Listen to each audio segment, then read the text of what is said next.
Yang terhormat Dewan Juri, yang terhormat Bapak Ibu Panitia, dan hadirin yang berbahagia. Pertama-tama dan yang paling utama, marilah kita panjatkan puji dan syukur kehadirat Allah Subhanahu wa Ta'ala, Tuhan semesta alam yang tak henti-hentinya telah memberikan kita hidayah dan nikmatnya, sehingga kita dapat berkumpul pada hari ini tanpa halangan sedikit pun dan dalam kondisi sehat walafiat.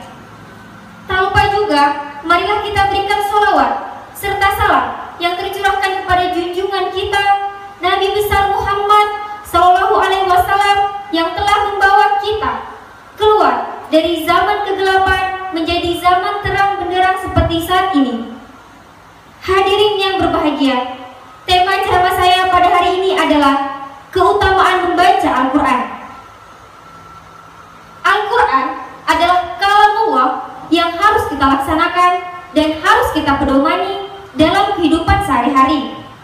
Kita sebagai umat baginda Rasulullah SAW, yaitu umat Islam, wajib membaca Al-Quran dan mempelajari serta memahami arti kandungan di dalam Al-Quran dalam kehidupan sehari-hari. Nah teman-teman, ada yang tahu tidak singkatan dari Islam? Tidak. Jadi, sebagian orang mengatakan bahwa singkatan dari Islam adalah I, Isya, S, Subuh, L, Luhur, A, Asar, dan M, Maghrib. Betul tidak teman-teman? Betul. Tapi saya ada lagi nih teman-teman, mau tahu tidak? Oh. Jadi, singkatan dari Islam adalah I, ingin, S, selamat, L, laksanakan, A, ajaran, M, Muhammad Shallallahu Alaihi Wasallam. Jadi, kalau kita ingin selamat dunia dan akhirat, marilah kita bersama-sama mengikuti ajaran baginda Rasulullah SAW dan melaksanakan perintah Allah Subhanahu wa Ta'ala. Hadirin yang dirahmati Allah Subhanahu wa Ta'ala, banyak sekali manfaat dan keutamaan membaca Al-Quran.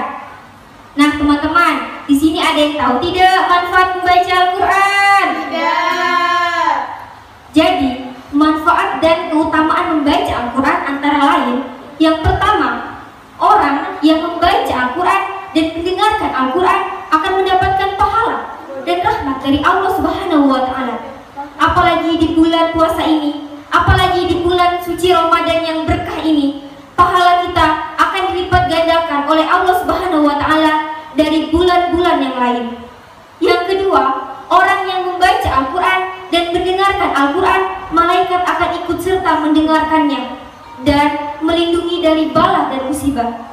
Menurut Dr. Ahmad Al-Fadli, ahli jantung dan Direktur Lembaga Pendidikan Penelitian di Amerika, menyatakan bahwa orang yang membaca Al-Quran dan mendengarkan Al-Quran akan menimbulkan ketenangan di dalam jiwanya dan mampu melawan berbagai serangan penyakit.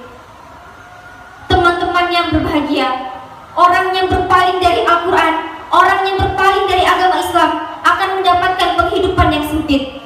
Kalau kita lihat akhlak-akhlak remaja pada masa kini, banyak sekali anak-anak remaja yang kehilangan nilai moralnya.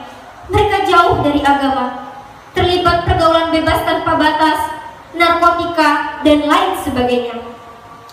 Teman-teman yang berbahagia, rusaknya nilai moral anak remaja ini dikarenakan oleh 3 faktor. Nah teman-teman, Ada yang tahu tidak penyebabnya apa? Tidak. Jadi teman-teman, penyebabnya adalah yang pertama, rusaknya nilai moral anak remaja ini dikarenakannya kurangnya pendidikan agama Islam, terutama membaca, memahami, dan mengamalkan arti kandungan di dalam Al-Quran dalam kehidupan sehari-hari. Yang kedua, rusaknya nilai moral anak remaja ini dikarenakan tidak ada teladan dari orang tua. Nah teman-teman, kita bisa bayangkan seandainya bagaimana orang tua kita ingin mengajarkan kita membaca dan memahami arti kandungan di dalam Al-Quran, sedangkan orang tua kita tidak bisa membaca, memahami, dan mengamalkan arti kandungan dalam kehidupan sehari-hari. Yang ketiga, rusaknya nilai moral anak remaja ini dikarenakan kurangnya kontrol dari orang tua. Nah teman-teman, bila hal ini terjadi kepada anak-anak di Indonesia, maka yang rugi bukan hanya anak-anaknya saja, tetapi orang tuanya juga. Kenapa saya katakan demikian? Karena orang tuanya akan menanggung akibat atau ulah dari perbuatan anak-anaknya tersebut.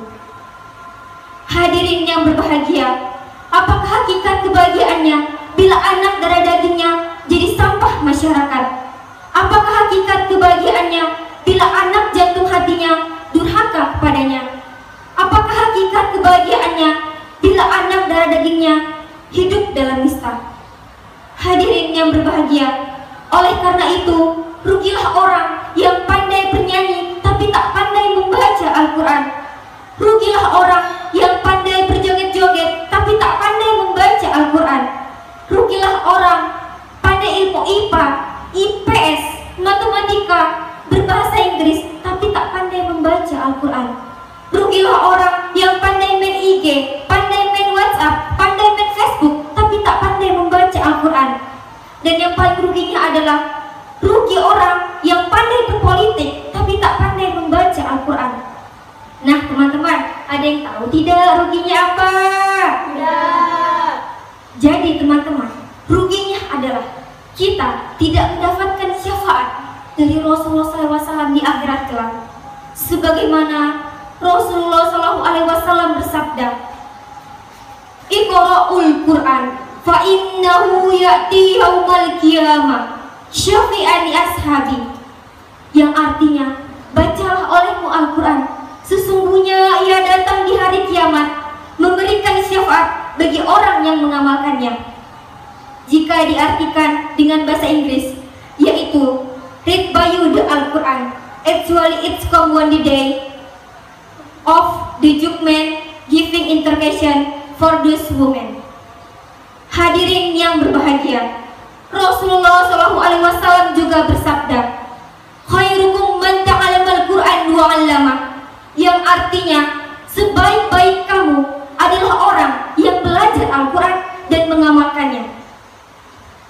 Teman-teman yang berbahagia, oleh karena itu, marilah kita bersama-sama mendidik anak-anak kita, generasi penerus kita, untuk rajin-rajin membaca Al-Quran dan memahami arti kandungan di dalam Al-Quran dalam kehidupan sehari-hari.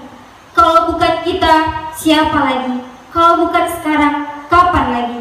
Karena umur semakin bertambah, hari berganti hari, minggu berganti minggu, bulan berganti bulan, dan tahun berganti tahun. Betul tidak teman-teman? Betul.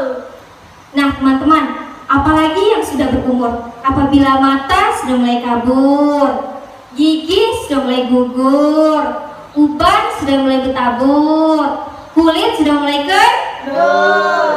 pendengarannya mulai nggak, makanannya bu, jalannya pun maju mun, akhirnya masuk ke liangku, kurang keras teman-teman, akhirnya masuk ke liangku. Hadirin yang dirahmati Allah Subhanahu wa Ta'ala, sebelum saya mengakhiri ceramah saya pada hari ini, saya ada pantun nasihat untuk kita semua. Mau dengar tidak teman-teman? Dengarkan ya. Orang kaya mati, orang miskin mati, bapak-bapak mati, ibu-ibu mati, dewan juri mati, panitia mati, semua mati kalau saya nanti. Oke teman-teman, kita ulang sekali lagi ya.